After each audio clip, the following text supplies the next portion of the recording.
My name is Epsiba Beulah. Before I was a Hindu girl doing a lot of idol worship, and I was like a completely a traditional girl, like accepting what father says, what the elder says, and I was used to respect all those things. And after coming to the Lord, and I stopped the tradition. I completely stopped the tradition, and I just entered into the love and compassion of the Lord. My parents arranged for the marriage, and it was like a 2 months gap from the arrangement to the marriage. And immediately after marriage, like he said, like I don't like you. I just want to leave, and he left. Even I was pleading him, I was begging him, and I was asking him to come back, but it never happened. If he is not going to come to me, I want to die. That if he is going to be separated from me, I should die. The day I was able to kill myself, I was watching a TV channel, and immediately she started like, here one girl is crying. You have been separated with your husband and you are planning to die now, but you are not going to do that. Immediately I called to one of my Christian friends, and she shared with me the gospel. On the spot, I accepted Lord as my Savior. The next moment, I felt free from the burdens and all kind of thoughts, and everything left me. Praise Lord అండి. దేవునికి మహిమ కలుగును గాక. చిన్న ప్రార్థనతో ఆరంభించుకుందాం. పరిశుద్ధ గొప్ప దేవా, నీకు స్తోత్రం, స్తుతి, మహిమ, ఘనత, ప్రభావం చెల్లించుకుంటున్నాం నాయన. ఈ సమయంలో ఉన్న పాటన మీ పాస్ అనేది వచ్చేటకు మీరు మాకు ఇచ్చిన గొప్ప ధన్యతకే వందనాలు నాయన. అయ్యా నిజమే తండ్రి, వివాహం అన్నిటికంటే ఘనమైందని చెప్తున్నావు తండ్రి. అలాగే ప్రభా, మరి వివాహం పట్ల ప్రభా నాయన తండ్రి, మీ ఆలోచనలు ఏమున్నాయి, మీ తలంపులు ఏమున్నాయి, ఎందుకు ఎలా అనే విషయాలు మేము ధ్యానిస్తుండగా నిజంగా క్రైస్తవులు అన్యులని పెళ్లి చేసుకోవచ్చా, చేసుకోకూడదు అనే సత్యాన్ని ఈరోజు మేము నేర్చుకుంటుండగా మాతో మీరే మాట్లాడమని యేసుక్రీస్తు నామములో ప్రార్థన వేడుకుంటూ పొందుకున్నాము తండ్రి. ఆమేన్. ప్రైజ్ లార్డ్ అండి. దేవునికి మహిమ కలుగును గాక. ఈరోజు నేను చెప్పాలనుకున్న అంశం ఏంటంటే చాలా ప్రాముఖ్యమైన అంశం అండి. ఎందుకంటే మరి దేవాది దేవుడు ప్రేరేపించట వలనే మరి ఈరోజు నేను చెప్పడానికి ఇష్టపడుతున్నాను. ఏంటంటే why a Christian should not get married to others, అంటే అన్యులని మరి క్రైస్తవులు ఎందుకు పెళ్లి చేసుకోకూడదు అనే మాట. అలాగే వన్ మ్యాన్ వన్ ఉమెన్, ఇది కాదండి యాక్చువల్గా, అంటే వీటి గురించి నేను చెప్పాలనుకుంటున్నాను.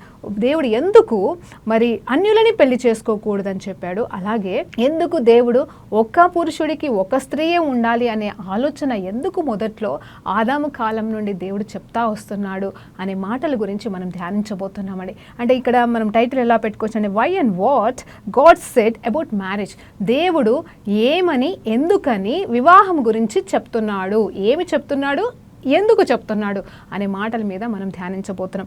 ఏదేమైనా ఆయన హృదయం అండి, అంటే పెళ్లి విషయంలో, ఘనమైన వివాహం విషయంలో, పవిత్రమైన వివాహం విషయంలో ఆయన ఆలోచించిన విధానాలు, ఆయన తలంపులు ఏమై ఉన్నామనేది ఈరోజు మనం ధ్యానించబోతున్నామండి. మొదటిగా what is the real plan of God అనేది మనం ఆది కాండంలో చూసినప్పుడు మొదటి అధ్యాయం 28వ వచనాన్ని ఒకసారి చదువుదామండి.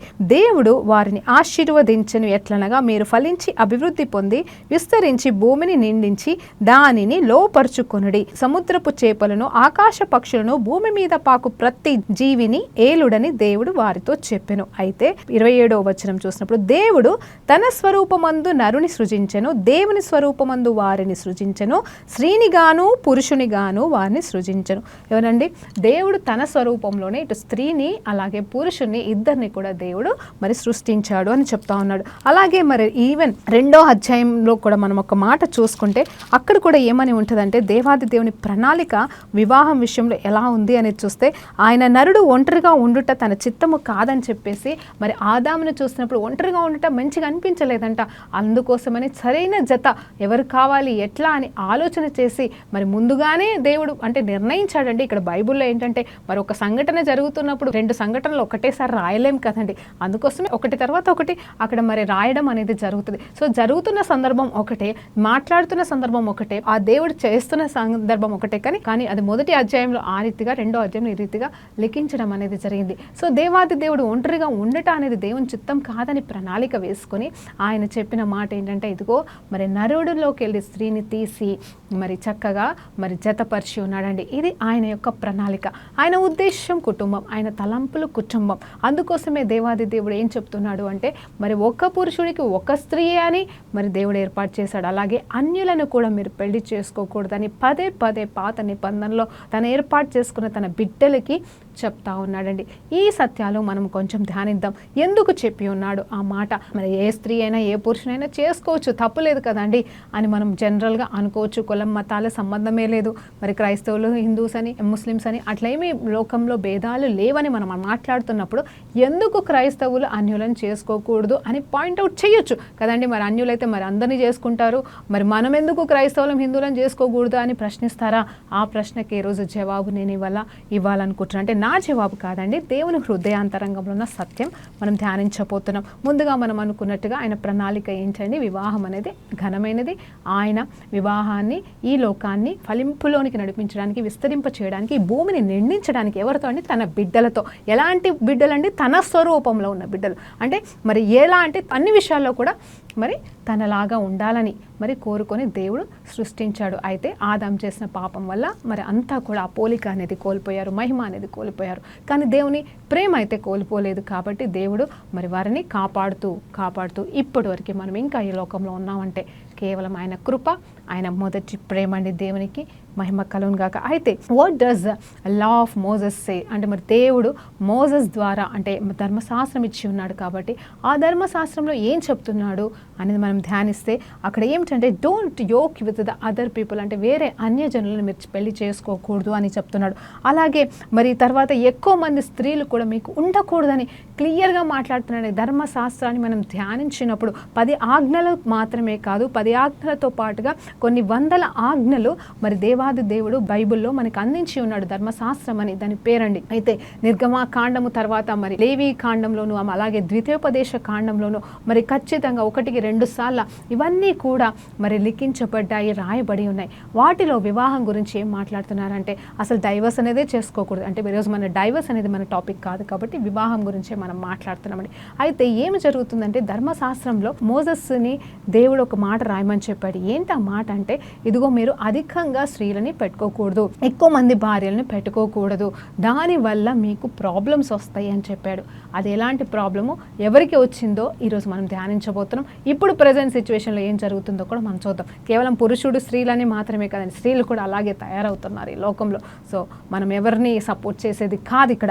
అయితే ఇంకొకటి ఏంటి అంటే మరి అన్యులను చేసుకోకూడదు అని తన ఇజ్రాయెల్ ప్రజలకి, తన శ్రేష్టంగా ఎన్నుకున్న బిడ్డలకు చెప్తున్నాడు. ఎందుకు చెప్తున్నాడు తెలుసా అండి?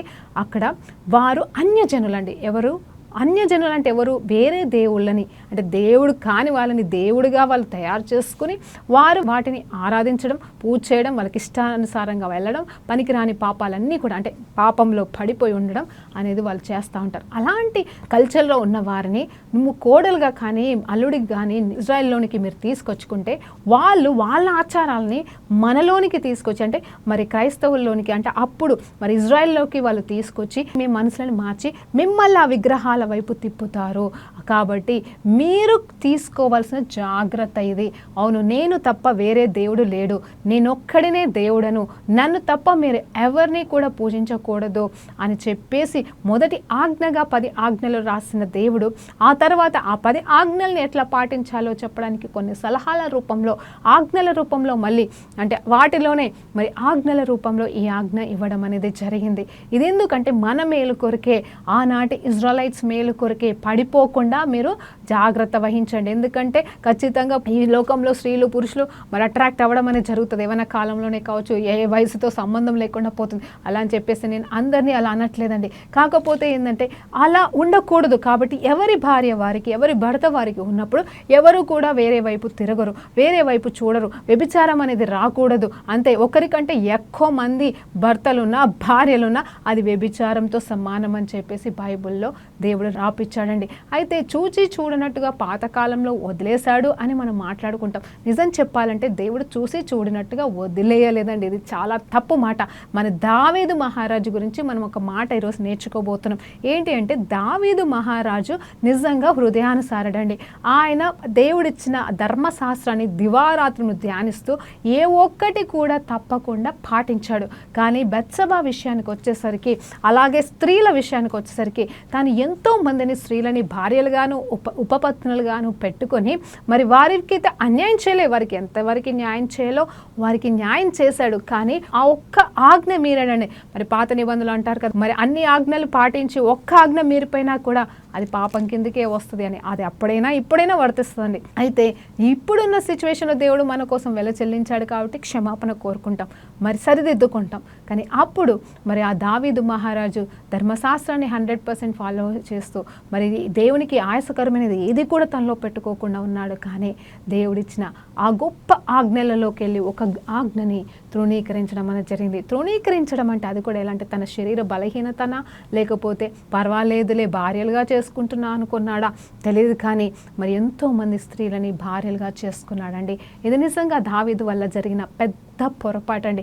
ఒకే భార్య ఉంటే బాగుండేది. ఒకవేళ ఒక భార్య నమ్మకమైనది కాకపోతే మోసెస్ చెప్పిన ప్రకారంగా మరి డైవర్స్ ఇచ్చేసో లేకపోతే పక్క పెట్టేసేసో ఇంకొక మంచి భార్యను చేసుకున్న అర్థంగా ఉండేది. కానీ ఎంతోమందిని తను చేసుకోవడం వల్ల తనకి పుట్టిన పిల్లల మధ్యలో గొడవలు మరి అలజడులు జరగడం అనేది జరిగింది. నిజమే, చాలామంది అంటారు మరి బెత్సబాతో పాపం చేయడం వల్ల ఒకటి, ఉరియాని చంపడం వల్లనే తనకి ఆ పిల్లలకి, అంటే నేను ధ్యానించినప్పుడు కూడా నాకు అర్థమైంది ఆ శాపం అనేది వచ్చింది. ఎందుకంటే నాతాను ప్రవక్త వచ్చి నీ కుటుంబంలో అల్లకల్లోలు అవుతాయి, నీ కుటుంబంలోనే గొడవలు అవుతాయి, నీ కుటుంబంలో పిల్లలు చనిపోతారని చెప్పేసి నాతాను ప్రవక్త ద్వారా శాపాలన్నీ ప్రకటించబడతాయండి. అవి నెరవేర్చబడతాయి కూడా. అంటే తన కుమారుల్లో ఒకరి తర్వాత ఒకరిని మరి దావీదు కోల్పోవడం అనేది జరిగింది. అలాగే కొడుకులే దావీదుని తరుముతున్నట్టుగా మనం చూస్తూ ఉంటాం. కానీ దేవాది దేవుడు, కృపగల దేవుడు ఆ హృదయానుసారుణ్ణి క్షమించి తనకంటూ మరి వాగ్దానం చేశాడు, ఒక నిబంధన చేస్తున్నాడు. సో నీ నుండి వచ్చిన వారిని ద్వారా నేను ఖచ్చితంగా మరి యేసుప్రభు రావాలి కాబట్టి, అంటే యేసుప్రభు ఖచ్చితంగా లోకరక్షకుడు దావీదు ద్వారానే రావాలి కాబట్టి క్షమిస్తూ మరి చూసి చూడనట్టుగా వదిలేశాడేమో అనిపిస్తుంది. కానీ శిక్షకు మాత్రం పాత్రుడయ్యాడండి దావీదు మహారాజు. నిజంగా దావీదు మహారాజు అన్ని విషయంలో, ఇటు యుద్ధ రంగంలోనూ తర్వాత అన్ని విషయంలోనూ అన్ని వైపుల నుండి సమాధానము కలిగి ఉన్నాయినా అవునండి. దావీదు మహారాజు సమయంలో అన్ని యుద్ధాలే, మందిరాన్ని కట్టడం విషయంలో తప్ప అన్నీ కూడా విజయాలే తనకి. కానీ ఇక్కడ చూస్తే కుటుంబంలోనే గొడవలు వచ్చాయి. కారణం ఏంటి తెలుసా? లెక్కలేనన్న మంది భార్యల్ని పిల్లల్ని కనడం వల్ల, అలాగే బెత్సబాని కూడా కోరుకోవడం వల్ల జరిగింది. అయినా సరే ప్రతి కీడుని మేలుగాను మన జీవితంలో జరిగిన ప్రతి దాన్ని రోమిల రాసిన పత్రిక 8వ అధ్యాయం 28వ ప్రకారంగా చెప్పినట్టుగా మరి ఆ దేవుడు మాట్లాడుతున్నాడు కదండి. మరి దేవుని సంకల్పం చొప్పున పిలువబడిన వారికి ప్రతిదీ దేవుడు సమకూర్చి మరి మేలుగా మారుస్తాడని. నిజంగా దావీదు హృదయానుసారుడు కాబట్టి, మంచివాడు కాబట్టి, దేవుని దగ్గర యథార్థంగా ఉన్నాడు కాబట్టి ఈ ఒక్క విషయంలో తప్పిపోయినా కూడా దేవుడు తన్ని క్షమించాడు. తన కుమారుడైన మరి సొలొమోన్ని రాజసింహాసనం మీదకి వెళ్ళి తొలగించకుండా కాచి కాపాడుకున్నాడని. ఇది దేవుని ప్రేమ. కానీ వారు చేసిన తప్పులోకి వెళ్ళి కూడా మనం తెలుసుకోవాలి. సో ఇక్కడ ధర్మశాస్త్రాన్ని 100% పాటించిన దావీదు మహారాజు ఆ ఒక్క విషయంలో కూడా నమ్మకంగా పాటించుంటే అసలు ఆ శ్రమలు రాజైన తర్వాత మరి ఆ పోరాటాలు అనేవి ఉండేవి కాదు. తనకంటూ దేవుడు ఎంతో కొంతమంది కొడుకులను బిడ్డల్ని ఇచ్చేవాడేమో, హ్యాపీగా వారు ముందుకు సాగుతూ ఉండేవాళ్ళేమో అని నాకు అనిపిస్తుందని. దేవునికి మహిమ కలుగును గాక. అలాగే ఇదే విషయంలో ఇంకొక ఉదాహరణ తీసుకుందాం. అబ్రహాం చేసిన పొరపాటు తెలుసా అండి? అబ్రహాముకి మరి ఆది నుండే మరి ఒక పురుషుడు ఒక స్త్రీ అని ముందు నుండే మాట్లాడుతున్న మాటలు. అయితే ఇక్కడ కూడా అబ్రహాము సారమ్మని పట్టుకునే ఉన్నాడు, నిజంగా నమ్మకంగానే ఉన్నాడు, పిల్లలు లేకపోయినా ఆ భార్యనేమి విడిచిపెట్టలేదండి. ఒక అన్యుడే ఉన్నాడు. మళ్ళా తర్వాత దేవుడు ఎవరో తెలియని వాడుగా ఉన్నాడు, సృష్టికర్త గురించి సత్యం మెరుగని వాడుగా ఉన్నాడు. అలాంటి అతని దగ్గరికి దేవుని స్వరం వచ్చినప్పుడు మరి ఇదిగో నేను నీ ద్వారా విస్తరించబోతున్నాను, నేను దీవిస్తాను అని పిలిచిన పిలుపులో మరి ఆ సారమ్మ కూడా వెంబడించినప్పుడు మరి అలాగే ఎదురు చూస్తూ విశ్వాసంతో, విశ్వాసమునకే తండ్రిగా మరి పేరు ఇవ్వబడిన ఈ అబ్రహాము చేసిన పొరపాటు ఏంటి తెలుసా? సారమ్మ అడగంగానే ఆ మాట కూడా మార్చకుండా, అంటే మరి ఏమో ఎన్ని రోజుల పోరాటం అయిందో మనకు తెలీదు, మరి కనీసం దేవుని దగ్గర ఎంక్వైరీ చేసాడో లేదో తెలీదు, మరి హగర్ని రెండో భార్యగా స్వీకరించడం అనేది జరిగింది. ఎప్పుడైతే హగర్ని స్వీకరించడం అనేది జరిగిందో అక్కడ జరుగుతున్న సత్యం ఏంటి తెలుసా అండి? మరి ఇస్మాయిల్ అయితే పుట్టాడు, కానీ ఇస్మాయిల్ వల్ల ఇప్పుడు ఇజ్రాయెల్ దేశానికి ప్రాబ్లం వస్తలేదంటారా అండి? అంటే నేనేమంటున్నానంటే అక్కడ ఏంటంటే ఒకే తల్లి కడుపులో పుట్టిన అవ్వ కడుపులో పుట్టిన కయ్యేను మరి ఎబేలే, మరి ఆ టైంలో వారు పగా ప్రతీకారాల మధ్యలో మరి కయ్యాన్ అనేవాడు మరి ఏబేల్ని చంపినప్పుడు మరి ఇంకా ఉపతల్లులని మరి మీ అమ్మ మా అమ్మ వేరు అని చెప్పేసి వాళ్ళు గొడవలు పెట్టుకుంటూ మరి ఎంత గొడవలు ఆ దావీదు విషయంలో ఎలా జరిగిందో అలాగే అబ్రహాము యొక్క సంతానం విషయంలో కూడా అదే జరుగుతూ ఈ రోజు వరకు అదే పొరపాటు అవుతుందని దేవుని చిత్తమైతే నెక్స్ట్ రేపటి వాక్యంలో మనం ఈ సారమ్మ విషయంలో, సారమ్మ సంతానమైన ఇస్సా గురించి, అలాగే హగర్ సంతానమైన ఇస్మాయిల్ గురించి మనం రేపటి దినం నేర్చుకోబోతున్నాం క్లుప్తంగా. సో నేనేమంటున్నానంటే ఇక్కడ దేవుడు హృదయంలో ఏం చెప్పాడంటే, ఎందుకు చెప్పాడు 1 man 1 woman అంటే ఇదేనండి రీజన్.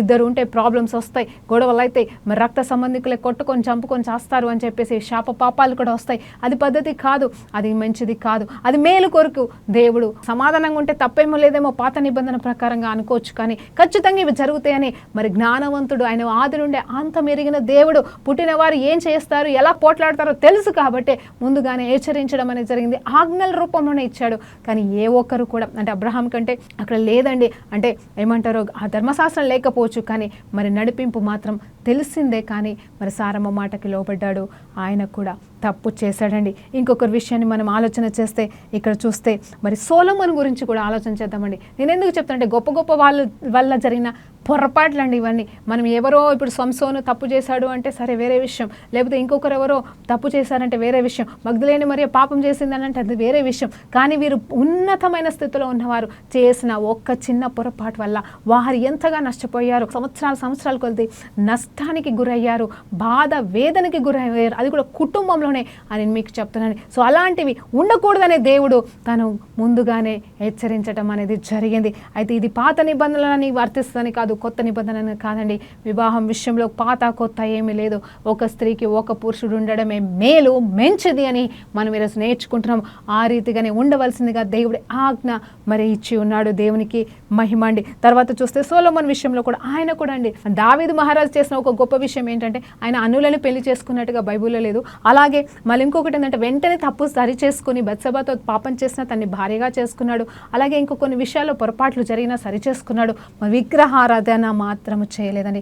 అందుకే దావీదు మహారాజు యొక్క వంశం నిలబడింది. సరే అదొకటి. సొలొమోను విషయంలో చూస్తే మొదటిగా జ్ఞానవంతుడే, మరి జ్ఞానంని పొందుకున్నవాడే, మరి ధనవంతుడే, అన్ని రకాలుగా దావీదుని అనుసరిస్తున్నవాడే, దేవుని స్వరాన్ని మించినవాడే. కానీ తను కూడా మరి ఈ ఆజ్ఞని మీరి ఇవన్నీ ధర్మశాస్త్రంలో ఆజ్ఞలే. ఒక రాజు ఎలా ఉండాలి, దివరాత్రులు ధ్యానించాలంటే ఒక కాపీ తను రాసుకొని ప్రతిరోజు ధ్యానించాలని రాజుకి చెప్పబడిందండి. లేవీలకు ఎలా అయితే ఆజ్ఞ ఇవ్వబడిందో ఇదిగో మరి ఇజ్రాయెలైట్స్ ఎలాంటి ఆంక్షలు పాటించాలి, ఎలా రూల్స్ అండ్ రెగ్యులేషన్స్ పాటించాలి, ఏ తప్పు చేస్తే ఏ అర్పణ చేయాలి, అలాగే రాజులుగా అధికారులుగా నిలబడిన వారు చేయవలసిన రూల్స్ ఏంటి అనేది కూడా మొత్తం ధర్మశాస్త్రంలో లెక్కించబడినప్పుడు దావీదు మహారాజు దాన్ని ధ్యానించాడు, చదివాడు, అందుకే ఉన్నత స్థితిలోకి వెళ్ళాడు. కానీ ఆ ఒక్క దగ్గర పొరపాటు జరిగింది. దానివల్ల తనకే శ్రమలు వచ్చాయండి. ఎవరికి నష్టం కలగకపోవచ్చు, దేవునికి నష్టం కలగకపోవచ్చు. కానీ ఇక్కడ సొలొమోను ఏం చేశాడు తెలుసండి, అన్యులని సైతం పెళ్లి చేసుకోవడం మొదలుపెట్టాడు. ఐగుప్తు రాణిని పెళ్లి చేసుకుంటున్నాడు, ఎవరెవరినో వేరే విగ్రహారధికులను, అమ్మోనియులను, మొయాబీయులను, అలాంటి స్త్రీలను అతను పెళ్లి చేసుకోవడం వల్ల వాళ్ళు ఏం చేస్తున్నారు తెలుసా అండి, ఇంత గొప్ప జ్ఞానవంతుడు మరి జ్ఞానహీనుడు అయిపోయాడు. ఎట్లా తెలుసా అండి, బైబిల్ని ధర్మశాస్త్రాన్ని పాటించక ఆ ఒక్క ఏరియాలో తప్పిపోయాడు. పెళ్లి విషయంలో అలా విగ్రహారాధికుడిగా మారిపోయినప్పుడు దేవుడు స్వరంతో 1-2 సార్లు గద్దించినా కూడా తను విననొల్లని మనిషిగా ఉండి పడిపోయాడు.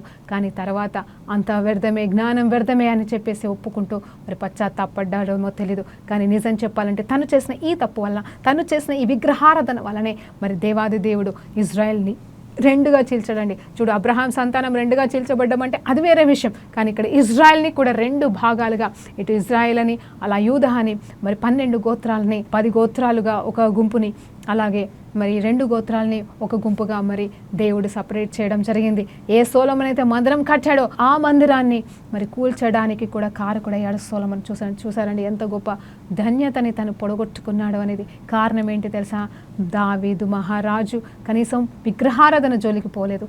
ఇది తన వల్ల జరిగిన ఒక మంచి కార్యం. కానీ సొలొమోను విగ్రహారాధన జోలికి వెళ్ళడం వల్ల తన వల్ల నష్టం అనేది లోకానికి, ఇజ్రాయెలైట్స్కి, అలాగే తన జీవితంలో తనకి కూడా ఏర్పడడం అనేది జరిగింది. కానీ దావీదుకి ఇచ్చిన వాగ్దానాన్ని బట్టి మరి దేవుడు దావీదుని నమ్మకమైన వాడిగా చూసి సొలొమోన్ని క్షమించడం అనేది జరుగుతుందండి. సో పాత నిబంధనని మనం ఈ రీతిగా మనం ధ్యానించినప్పుడు తెలుస్తుంది. అలాగే మరి క్రిస్టియన్స్ చూసినప్పుడు మన ఆచారాలు వేరే ఉంటాయి, మన ఆలోచనలు వేరే ఉంటాయి. మనం చేయాల్సినవి కొన్ని ఉంటాయండి. అంటే ఆచారాలు అంటే మరి ఇంకేదో అనుకోకండి దయచేసి. మనం చర్చికి వెళ్ళే విషయమే కావచ్చు, లేకపోతే ప్రార్థించే విషయంలో కావచ్చు అని ఇట్లా వీటి గురించి నేను చెప్పట్లే. కానీ మనము పొరపాటున కూడా వేరే దేవుడి వారి దగ్గర మనం వంగడానికి వీల్లేదు, మొక్కడానికి వీల్లేదు, మనము వేరే దేవుల మీద ఆధారపడడానికి వీల్లేదు, ఈ జ్యోతిష్యం అని వెళ్ళడానికి వీల్లేదు, ఈ జాతకాలని చూడడానికి లేదు, మంత్రగత్తుల దగ్గర మనం వెళ్ళడానికి వీల్లేదు. మనకి ఏ సమస్య వచ్చినా దేవుని వైపు చూడాలి, కానీ లోకం వైపు కాదు. కానీ లోకంలో ఉన్న వాళ్ళు ఇవన్నీ పాటిస్తారు. అలాంటి స్త్రీలని కానీ అలాంటి పురుషులని కానీ నువ్వు ప్రేమించి పెళ్లి పెళ్లి చేసుకున్నా, మరి అలాగే పెద్దవాళ్ళు కుదిర్చి పెళ్లి చేసుకున్నా ఖచ్చితంగా అక్కడ పొరపాట్లు జరుగుతాయి, శాపం అనేది వెంటాడుతుంది.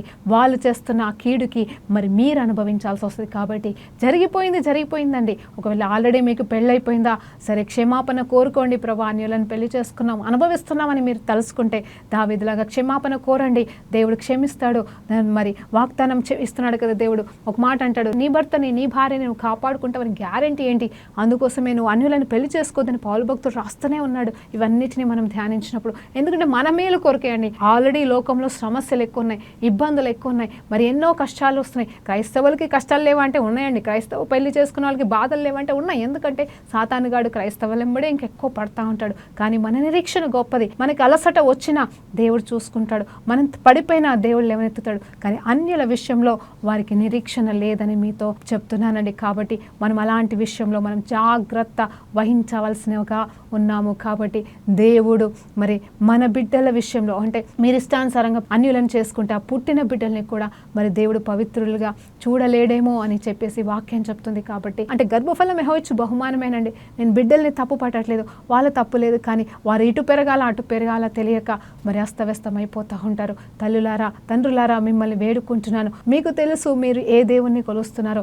ఆ దేవుడికి ఇష్టం లేనిది ఈ వివాహం విషయంలో ఇదొక్కటి ఉందని మీరు గ్రహించండి. ఆలస్యమైనా పర్లేదు, ఒంటరిగా ఉన్నా పర్లేదు, పెళ్లి కాకపోతే. కానీ అన్యులను చేసుకొని మరి ఇంకా పాపంలో కానీ వేదంలో కానీ పడొద్దని దేవుని పేరట ఈరోజు మిమ్మల్ని బ్రతిమలాడుకుంటున్నాను. ఒక మాట జ్ఞాపకం చేసుకుందామా? నిజమే, మన శరీరాలు దేవుని మందిరమే అండి. నిజమే కదా. సో కాబట్టి మనం వేరే వాళ్ళతో ఏకపడడానికి వీలు లేదు. అలా అని చెప్పేసి వారి కోసం కూడా వెల చెల్లించాడు. నేనేమంటున్నానంటే కేవలం క్రైస్తవులు తీసుకోవాల్సిన జాగ్రత్తలు, మరి ముఖ్యంగా ఈ అంత్యకాలంలో మరి ఆల్రెడీ జరిగితే క్షమాపణ కోరుకొని నీ భర్త కానీ నీ భార్య కానీ అన్యులైతే ప్రార్థన చేసుకోండి. ప్రభా, జరిగిపోయింది, ఏదో జరిగిపోయింది, క్షమించండి, నన్ను నా కుటుంబాన్ని రక్షించండి అయ్యా, నేను నీ సేవలో వాడబడాలని మీరు ప్రార్థన చేయండి. దేవుడు సహాయం చేస్తాడు. అది మీరైనా మీ పిల్లల జీవితంలో అయినా సరే దేవుడు మారు మనసు కోరుకుంటాడు. అలా అని చెప్పి వాళ్ళకి డైవర్స్ ఇచ్చి పంపించకండి. మరి ఎజ్రా కాలంలో ఒక మాట ధ్యానం చేస్తున్నాం ఈరోజు. ఎజ్రా గ్రంథం చాలా చిన్న గ్రంథం. అధ్యాయాన్ని ధ్యానించినప్పుడు అక్కడ ఏం జరుగుతుందంటే, బబిలోను వాళ్ళు మరి ఇజ్రాయలైట్స్ని చెరపట్టుకొని వెళ్ళిన తర్వాత అక్కడి నుండి దేవుడు మరలా విడిపించి మరి గొప్ప గొప్ప రాజులని ఎన్నుకొని, అన్యుల రాజులని ఎన్నుకున్నప్పుడు వారందరూ కూడా వచ్చి, అంటే సొలొమోను చేత కట్టబడిన మందిరం కూల్చబడినప్పుడు ఆ మందిరాన్ని తిరిగి మళ్ళా కట్టాలని చెప్పేసి మరి దేవుడు ప్రణాళిక చొప్పున దేవుడే అన్య రాజులతో మాట్లాడినప్పుడు అందరు ఇశ్రాయేలీయులు మరి స్కాటర్ అయిపోయిన వాళ్ళు, తప్పిపోయిన వాళ్ళు అందరూ కూడా మరి యెరూషలేముకి తిరిగి వస్తూ ఉంటారని వచ్చినప్పుడు ఎజ్రా అక్కడ అందరితో మాట్లాడుతుంటారు. మనం సిద్ధపడదాం, మనకన్నీ దేవుడు సమకూర్చాడు, రాజులతోనే మాట్లాడి సమకూర్చాడు. కాబట్టి మనం మళ్ళా మన మందిరాన్ని అలాగే ఆ కోటని మనం మళ్ళా నిర్మించుకుందామని మరి సిద్ధపడుతుంటుండగా అప్పుడు మరి ఎజ్రా ఒక మాట వింటాడు. మరి అక్కడున్న ఈ లేవీలే కావచ్చు, అక్కడున్న జనాంగం అంతా కూడా, ఎవరు ఇజ్రాయెల్ జనాంగం అంతా కూడా అన్య స్త్రీలను పెళ్లి చేసుకోవడం వల్ల, అన్యులను పురుషులను పెళ్లి చేసుకోవడం వల్ల విగ్రహారాధనలు పడిపోయారని విన్నప్పుడు వాళ్ళు శాపగ్రస్తులు అయిపోయారన్నప్పుడు ఎజ్రా చాలా ఏడుస్తాడండి. ఎజ్రా గ్రంథం 8, 9, 10 అధ్యాయం లాస్ట్ 3 అధ్యాయాలు మనం చూసినప్పుడు మొదటి 7 అధ్యాయాలు చూస్తే మరి ఎలా మందిరం కట్టాలి, ఎలా మందిరాన్ని రిస్టోర్ చేయాలి, ఆటంకాలు వచ్చినప్పుడు ఎలా జయించాలి అనే విషయంలో మరి వాళ్ళు మందిరాన్ని తిరిగి కట్టడం ఆరంభిస్తుండగా సంతోషకరమైన వాతావరణమే. కానీ అక్కడ వీళ్ళు చేసిన ఈ పొరపాటు బట్టి, అంటే వీళ్ళు అక్కడిక్కడికి వెళ్ళిపోయారు, స్కాటర్ అయిపోయారు, బబిలోన్లో ఉన్నారు, అక్కడ ఉన్నారు, ఎక్కడున్నా సరే కనీసం దేవుడు మమ్మల్ని విడిచిపెట్టినా మళ్ళీ మమ్మల్ని తీసుకెళ్తాడు అనే ఒక విశ్వాసంతో ఉండకుండా అన్యజనుల ఆచారాల ప్రకారం బ్రతుకుతూ అన్యజనులు చేస్తూ అంత మాత్రం కాదు, అన్యజనులు మరి ఎందుకు వచ్చినాయి ఇవన్నీ అంటే, అన్యజనులు పెళ్లి చేసుకుంటే వాళ్ళు ఆటోమేటిక్గా అవన్నీ ఇంట్లోకి తీసుకొచ్చేశారు. కాబట్టి వాటి వల్ల శాపగ్రస్తులు అయిపోతున్నారండి. ఆల్రెడీ తప్పుల వల్ల శిక్షలో ఉన్నారు, మళ్ళీ తప్పులు చేస్తూ ఉన్నారు. కాబట్టి ఎజ్రా అక్కడ మొరపెడతా ఉంటాడు, అయ్యా క్షమించు ప్రభా, క్షమించు అని చెప్పేసి, మేము మా పాపాలు గత కాలం నుండి జరుగుతున్నాయి ఇవన్నీ. అవునండి, గత కాలం నుండి జరుగుతున్నాయి. దావీదు, సొలొమోను, అబ్రహాం, అందరి వల్ల. అబ్రహాము రెండో భార్యగా చేసుకున్నది ఎవరిని తెలుసండి? ఒక ఐగుప్తురాలండి. అంటే అప్పటికి రక్షణ అనుభవం లేకపోవచ్చు, మోసెస్ ధర్మశాస్త్రం లేకపోవచ్చు, కానీ ఒక దాసిని చేసుకున్నాడండి. దేవుని చిత్తం అయితే దాన్ని మనం ధ్యానించబోతున్నాం రేపు. అయితే ఇప్పుడు నేనేమంటున్నాను అంటే, మన జీవితంలో మనకు ఆ దాసత్వం అవసరం లేదు. కాబట్టి మనం దేవుని చిత్తం ప్రకారమైన వివాహాలు చేసుకుందాం. మళ్ళీ ఇంకొక మాట హెచ్చరిస్తున్నాను ఈ ముగింపులు ఏంటంటే, క్రైస్తవులు అయితే మనం బాగున్నారా అంటే వాళ్ళు బాగలేరండి. క్రైస్తవ జీవితంలో మరి సాక్షులుగా బ్రతకాల్సిన మనం ఇటు భార్యలు బాగలేరు, అటు భర్తలు బాగలేరు. వారిలో తప్పులు, పొరపాట్లు, గొడవలు, భార్యల్ని సైతం కొడుతున్న భర్తలు ఉన్నారు, భర్తల్ని సైతం కొడుతూ అవమానిస్తూ అనుమానిస్తున్న మరి భార్యలు సైతం ఉన్నారు. అందరూ కూడా చెడిపోయిన వారిగా ఉన్నారు అని మరి ఈరోజు మిమ్మల్ని హెచ్చరిస్తున్నాను. చూడండి, ఎజ్రా కాలంలో ఆ పొరపాటు జరిగినందుకు ఎజ్రా ఏడ్చారు. ఎజ్రాతో పాటు మిగతా వాళ్ళంతా కూడా పాపంని ఒప్పుకొని, అవును ప్రభా తప్పు చేశాం, నిజమే మన సహాయ స్థితిలో మేము ఈ పొరపాటు చేసాం, ఇప్పుడు శాపగ్రస్తులం అయిపోయాం, కాబట్టి మందిరం కడుతుండగా, మందిరం స్థాపించబడుతుండగా, ఈ వాగ్దాన స్థలంకి మమ్మల్ని తీసుకొచ్చి ఉంటుండగా మేము ఏం చేయాలన్నప్పుడు మరి అన్యుల స్త్రీలను అందరినీ ఎవరెవరైతే అలా పెళ్లి చేసుకున్నారో వాళ్ళందరినీ కూడా మరి పంపించేసేయండి అని తీర్మానం తీసుకున్నాడు. ఇప్పుడు దేవుడైతే అలా పంపించమని చెప్పడు, కానీ ఏంటంటే మీ భర్తల్ని మీ భార్యని మార్చుకోవడానికి మీరు ప్రయాసపడుతున్నారా లేదా మీరు వారిలాగా తయారవుతున్నారా? ఇది నేను అనుకోని స్థితిలో ఇష్టపడి పెళ్లి చేసుకున్నావా, ఎలా చేసుకున్నావు, కానీ నువ్వు వారి ఆచారంలోకి వెళ్ళిపోతున్నావా? నువ్వు కాదు, నీతో పాటుగా నీ ఇష్టమైన భార్య కావచ్చు, నీకు ఇష్టమైన భర్త కావచ్చు, తను శాపగ్రస్తం అయిపోతున్నాడు. జాగ్రత్త, నీకు పుట్టిన బిడ్డలు శాపగ్రస్తంలోకి వెళ్ళిపోతున్నారు. నేననే శాపం అంటే ఏదో వచ్చి మీ మీద పడుతుందని నేను శపించే మాటలు మాట్లాడతలేదండి. నరకానికి వెళ్ళే పరిస్థితిలో ఉంటారు, పాపంలో పడిపోతారు. కనీసం క్రీస్తు ఉంటే కనీసం నిరీక్షణ ఉంటుంది. ఈ రోజు కాకపోతే రేపు మనం మార్చబడతామని ఆశ ఉంటుంది. వాక్యం ఈ రోజు కాకపోతే రేపు మనల్ని మారుస్తుంది. మనం ప్రతిరోజు సన్నిధికి వెళ్ళినప్పుడు మనలో తప్పులున్నా ఓపులున్నా మనం పాపంలో ఉన్న దేవుడు మనల్ని లేపుతాడన్న ఒక నిరీక్షణ మనకు ఉంటుంది. ఆయన మనల్ని విడిచిపెట్టి దేవుడు కాదనే సత్యం మనకి తెలుసు. కాబట్టి దయచేసి క్రైస్తవులారా, క్రైస్తవ తల్లిదండ్రులారా, మీ బిడ్డలకి మరి మీరు మరి అలాంటి వివాహాలు చేసుకోకూడదని దేవుని పేరిట హెచ్చరిస్తున్నానండి. ఈరోజు దేవునికి మహిమ కలుగును గాక. మరి నిజమే, ఒకవేళ మంచోడే అనిపిస్తుంది, మంచిదే అనిపిస్తుంది, మరి క్రైస్తవుల కంటే వీళ్ళే బెటర్ ఉన్నారు అనిపిస్తుందండి లోకంలో. అవును నిజమే, నేను వాళ్ళని తప్పు పట్టేది, వాళ్ళు చెడ్డోళ్ళు అంటలేను, కానీ ఈ అంత్యకాలంలో ఉన్నాం ఇప్పుడు. ఇంకా మనం కుటుంబాలనే చూసుకుంటే సమయం లేదండి. కుటుంబాల గురించి ఆలోచిస్తూ కుటుంబాల వేదనలే, కుటుంబ సమస్యల గురించి అంటే ఈ పోరాటాలను పోరాడడానికి మనకు సమయం లేదండి. ఆయన రాకడ నిమిత్తము ఆయన మనల్ని సిద్ధపడమంటున్నాడు, మైతల్ని సిద్ధపరచమంటున్నాడు. మనమే ఈ రీతిగా కోట్లాడుతూ దేవునికి దూరమై శాపగ్రస్తమైన స్థితిలో ఉంటే మనం ఇంకా లోకంలో ఉన్న వారిని ఎలా లాగుతామో ఆలోచన చేయండి. క్రైస్తవ కుటుంబంలారా మీరు ప్రార్థన చేయండి. మరి మీ కుటుంబంలో ఉన్న ఒకరిద్దరు క్రైస్తవులైనా సరే మిమ్మల్ని వేడుకుంటున్నాను, మరి వారిని అగ్నిలోకి వెళ్ళి లాగినట్టుగా లాగండి. మీరు హ్యాపీగా ఉంటే సరిపోతుందా? మీకు బంగ్లాలు ఉంటే సరిపోతుందా? మాకు అన్నీ ఇచ్చాడు, మేము బాగానే ఉన్నాం, మేము అన్యులమైనా సరే మేము బాగానే ఉన్నాం, తను పూజలు చేసుకుంటుంది, నేను చర్చికి వెళ్తానన్న ఆలోచనతో ఉన్నావా? కానీ గుర్తుపెట్టుకో, నీ ప్రియమైన భార్య, నీ ప్రియమైన భర్త, నీ ప్రియమైన బిడ్డలు రేపు నీతో పాటుగా ఇప్పుడు కలిసి ఉన్నవారేమో, హ్యాపీగానే ఉంటున్నావేమో నువ్వు, కానీ గుర్తు చేసుకో, నీ నిర్లక్ష్య స్వభావం వల్ల వారు నరకానికైతే రెడీగా ఉన్నారన్న విషయం నువ్వు మర్చిపోకూడదు. సరే అండి, హిందూ పెళ్ళి అయిపోయినాక మరి ఇద్దరు హిందూస్ అయిపోయి మరి ఒకరు రక్షించబడ్డం, ఆ పోరాటాలు వేరే ఉంటాయి. మరి ఆ పోరాటాల్లో కూడా మనం చేయించి ఖచ్చితంగా మరి మన కుటుంబాలని మనం మొదటిగా రక్షించుకోవాల్సిన వారంగా ఉన్నాం. ఎందుకంటే కుటుంబం అనే దేవుని ప్రణాళిక, కుటుంబం అనే దేవుని ఇస్తున్న గొప్పదండి. కాబట్టి నేనేమంటున్నానంటే ఈ భయంకరమైన పాపం, అన్యులను పెళ్లి చేసుకుంటే దేవుడికి ఇష్టం లేని అసహ్యమైన కార్యం విగ్రహారాధన అండి. విగ్రహారాధనలోకి నువ్వు పోలేకపోతే చాలండి. మెయిన్గా చెప్తున్నాను, ఒకవేళ మరి దేవుడు వ్యభిచారులని క్షమిస్తున్నాడు, మరి అందరినీ క్షమిస్తాడు, కానీ దేవుడు విగ్రహారాధన క్షమించలేడని మీకు మరలా జ్ఞాపకం చేస్తున్నాడు. విగ్రహారాధనలో ఉన్నవారు వాళ్ళు తెలియక చేస్తున్నారండి. వాళ్ళని దేవుడు ఏం క్షమించడు, వాళ్ళకి సత్యం తెలియజేస్తాడు, ఏదో ఒక రకంగా వాళ్ళని ఆకర్షించుకుంటాడు. కానీ అన్నీ తెలిసిన నువ్వు మరి ఒక పెళ్లి ద్వారానో లేకపోతే తెలియకుండానో మరి తెలుసు నువ్వు మరలా విగ్రహారాధన వైపు వెళ్తే మాత్రం నీకు శాపము సుమా. జాగ్రత్త, మరి నువ్వు ఈరోజు మార్చుకోవాల్సిన వాడిగా ఉన్నావని, మార్చుకోవాల్సిన దానిగా ఉన్నావని దేవుని పేరిట బ్రతిమలాడుతూ మరి ప్రార్థనతో ముగించుకుందామండి. పరిశుద్ధ గొప్ప దేవా నీకు స్తోత్రం నాయన. ఈ సమయంలో ఉన్న పాటను మరొక్కసారి మీ పాస్ సన్నిధికి వచ్చేస్తుండగా అయ్యా గొప్ప గొప్ప విశ్వాసులు నాయన, అయ్యా వీరి గురించి మేము ఎప్పుడు పాజిటివ్గా ధ్యానించాం, కానీ ఈరోజు వీళ్ళ జీవితంలో జరిగిన ఆ చిన్న పొరపాటు వల్ల ఆ వివాహం విషయంలో, అన్యులను పెళ్లి చేసుకునే విషయంలో వీళ్ళంతా కోల్పోయారో అయ్యా తండ్రి, అవి మేము ధ్యానించి ఉంటుండగా ఆ రీతిగా మేము ఏ విషయంలో బొడగొట్టుకోకుండా కృప చూపించండి అయ్యా. అయ్యా క్రైస్తవులు మాత్రమే పెళ్లి చేసుకోవాలన్న సత్యం అయ్యా అంత మాత్రమే కాదు ప్రభా. అయ్యా ఒక పురుషుడికి ఒక స్త్రీ, ఒక స్త్రీకి ఒక పురుషుడు అనే సత్యం ఈరోజు మేము ధ్యానించి ఉన్నాం. కాబట్టి అవును తండ్రి ప్రభా, మరి ఎట్టి పరిస్థితుల్లో కుటుంబాలలో ఈ సమస్యలు రాకుండా మీరే కుటుంబాలని మరలా కట్టమని, అద్భుతాలు చేయమని బ్రతిమలాడుతూ యేసుక్రీస్తు నామములో ఈ కుటుంబాలన్నింటినీ మీ చేతికి సమర్పిస్తున్నాము తండ్రి. ఆమేన్. ప్రైజ్ లార్డ్ అండి. దేవునికి మహిమ కలుగును గాక.